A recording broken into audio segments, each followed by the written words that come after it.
Welcome to Who We Are, a video presentation of the ASPP digital magazine, The Picture Professional.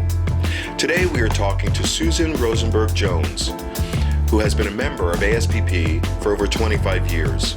She's been active in New York's photo community for decades, both as a sales manager at AGE Photostock and as a photographer herself. She recently accepted the position as membership chair for ASPP, and we discuss her hopes and challenges in that capacity here today. Susan, thanks so much for joining me today, and thank you for becoming our membership chair. I think it's awesome. Thank you. We really need the support. I wanted just to ask you a couple of questions about being membership chair. What kind of hopes do you have, and what do you think you'll be able to do this coming year? Well, I really love ASPP. I've been a member for many years, and I enjoy every activity I go to, every event. I learn something. I schmooze with people who I know, and I meet new people. And there have been so many changes in the photo industry the past several years that I guess I hope to retain the members who are our loyal members, who really know how to get a lot out of the organization and who have a lot of institutional memory.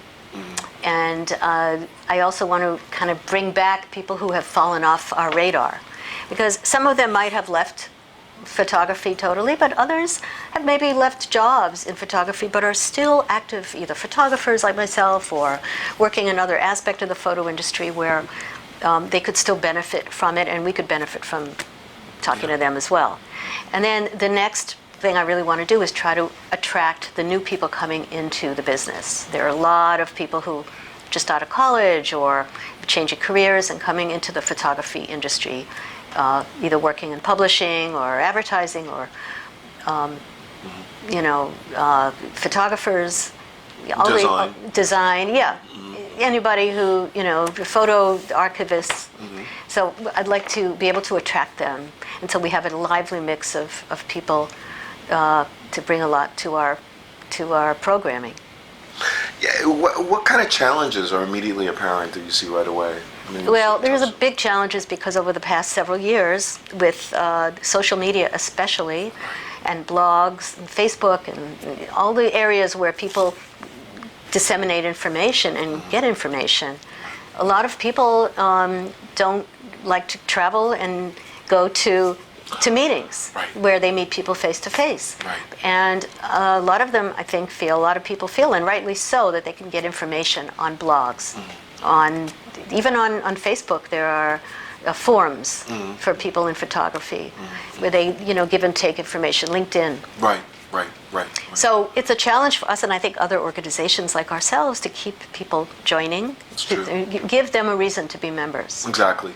And I really, really feel that the face-to-face meetings are, something that you can't Nothing duplicate. Replaces that. Right. Nothing really does. Right. I mean, all the media in the world is not going to replace that. So, off the top of your head, do you have any ideas about growing membership, or do you? Yeah, I do. I think we should use that social media to attract people, and just scouting around, and because I'm also involved in other groups, and right. on Facebook and all that, LinkedIn, and I see a big thing that comes up. There's a lot of people who don't understand the new rules in licensing, like what the publishers are expecting now. If they've been out of the loop for a while, and now suddenly they need to license some images, or maybe they're doing photo research, mm-hmm. and they need to deal with licensing. That licensing has changed.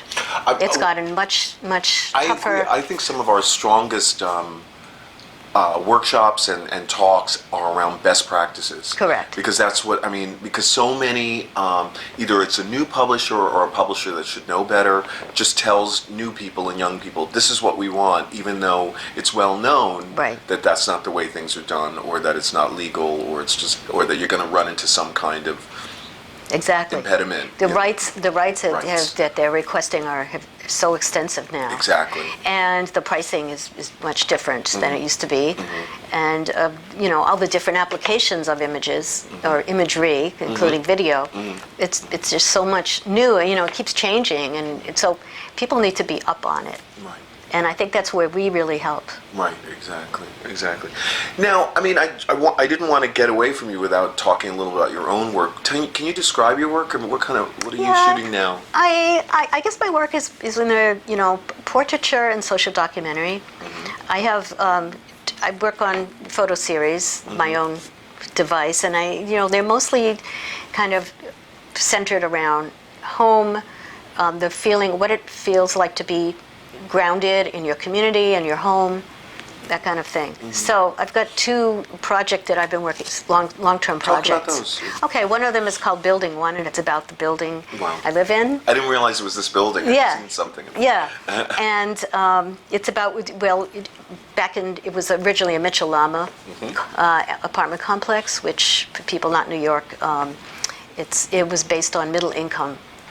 So people, teachers and nurses and accountants and people like that were able to move and live here and raise their families. And then, so in 2004, the apartment complex was able to, they could come out of it was like a contract with the city. Right. Or with the state, actually. Got it. And the contract had ended, so a private landlord bought the building. I see. And raised rents and tried to kick out, did kind of get a lot of people out. Right. And then It's a New York story. people, it's a New York thing, and then apartments were renovated as people left, Right. and they charged triple the rent, even more Especially than for that. the location. Correct. But We're a in lot of the downtown original Manhattan. tenants were allowed to stay, and then we actually did we had a couple of attorneys who actually live in the complex, and they helped us with a new contract for us. So we're similar to rent stabilized. We can't really be kicked out now. Okay. So I've been photographing the original tenants. Wow. Because the original tenants are, in New York City, if you were to move in now to New York, you wouldn't be able to find a place in Manhattan that was nice and affordable, especially in Tribeca, which has changed so much. So it's just a sort of a New York story, but I think it happens in a lot of places. In San Francisco, and other cities, and even places like Berlin, I hear. Right.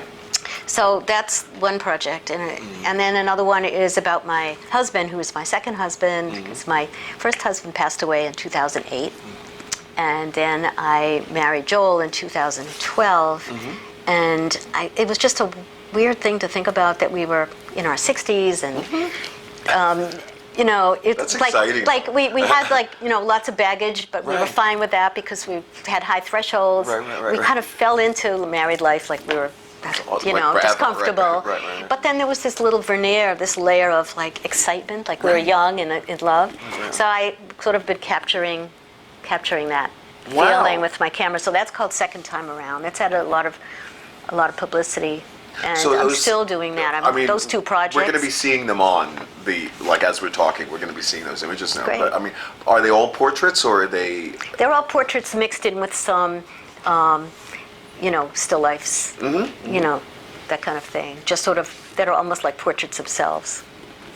Wonderful. Yeah. And then I have a new project I'm going to be starting. Do you want to mention? It's on, if anybody, it's on widows and widowers. So if anybody who is widower, it can be, you didn't have to have been legally married. It could just be a long-term, serious relationship. Please talk to me. I'd love to, photograph you and ask you some questions. And so that's my other one. And I'm doing a little some freelance work also for, portraits, and shooting events and portraits, that kind of thing. So. Susan Rosenberg Jones, thank you so much for working with us today. Well, thank you. To us. Thank It's you. been a pleasure. All